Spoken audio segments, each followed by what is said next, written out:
بسم الله الرحمن الرحيم الحمد لله رب العالمين والصلاة والسلام على سيد الأنبياء والمرسلين نبينا محمد وعلى آله وصحبه أجمعين أما بعد. We usually take this time before Salatul Jummah to answer questions that have been submitted online. If you're interested in having your question answered, you can download our app. That's the Al-Hijrah app. It is available both on the App Store and on the Play Store. Or you can scan the image when you come in, have your question answered, open your camera, a link will pop up, click on the link, and inshallah then you can submit your question. So the question today, is it okay for women to wear makeup? So this is a general question, and there are different settings and there are different spaces for women, and it's important to identify what that means. I think this question is coming because Allah subhanahu wa ta'ala, he says, لولا what's the ayah? وَلَا يُبْدِينَ زِينَتَهُنَّ. Jazakallah khair. So basically Allah subhanahu wa ta'ala says, do not show your beauty. What does that mean and what does that entail? It means that don't take extra adornment when you step out, drawing unnecessary attention to yourself.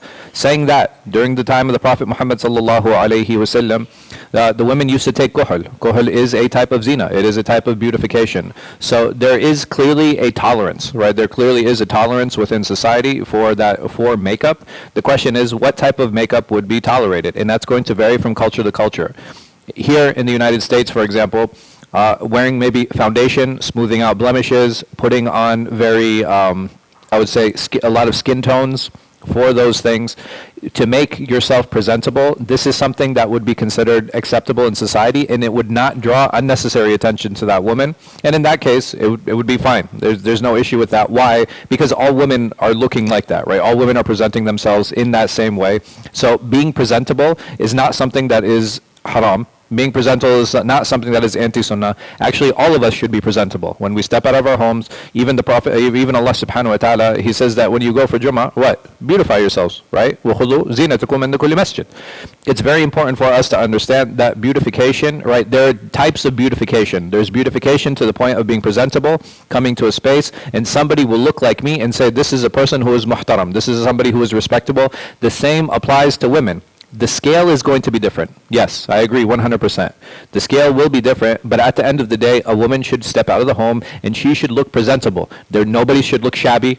Nobody should be unpresentable. We should have, our clothes should be ironed. We should look clean. We should smell nice, right? This is what a Muslim should look like. This is part of zuhud. This is part of asceticism. This is part of being a member of society. Even the Prophet sallallahu alaihi wasallam, if we look at other hadith when it comes to adab and manners of coming to the masjid, he says don't eat onion before coming to the masjid. Why? Because this is something that's right. Even the smell is something that's harmful. A lot of these ideas of personal hygiene, presentability, these things are very, very important Islamically. So in general, is it okay for women to wear makeup? Yes. And again, to be presentable. If the makeup is to a point, and how can we decide that? This is something that is very easy to decide. Listen, if I have to ask my husband, is this too much? I'm probably wearing too much makeup, right? But if I know and if I feel comfortable, then that's okay. But like I said, the presentable amount is something that's generally acceptable, and may Allah subhanahu wa ta'ala protect our daughters and protect our mothers. Ameen.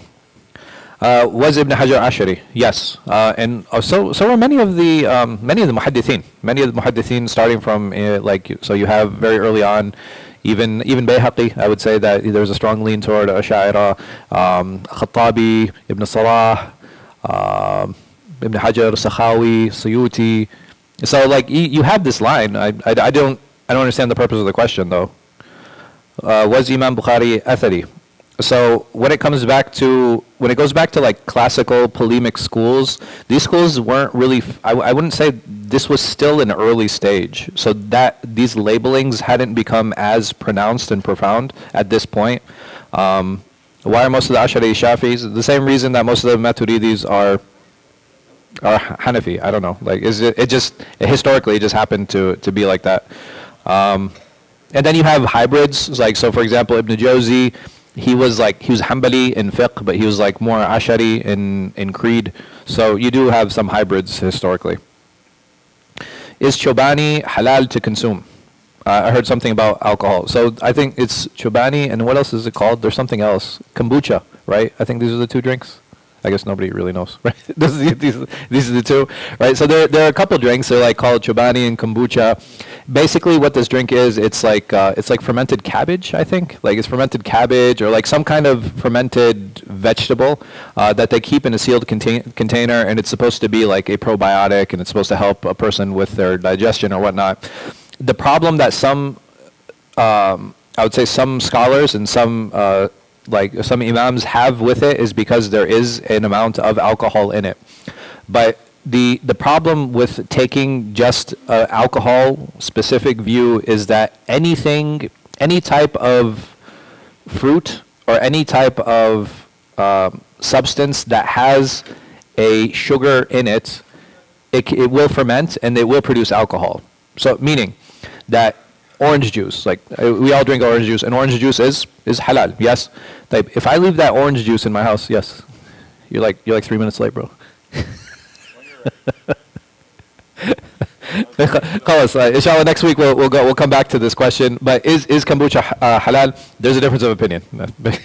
In summary, I think it's jaiz. I'll share my reasonings next week. Inshallah. Don't drink kombucha till Imam Farhan says it's good. Allahu Akbar. Assalamu alaikum wa rahmatullahi wa barakatuh.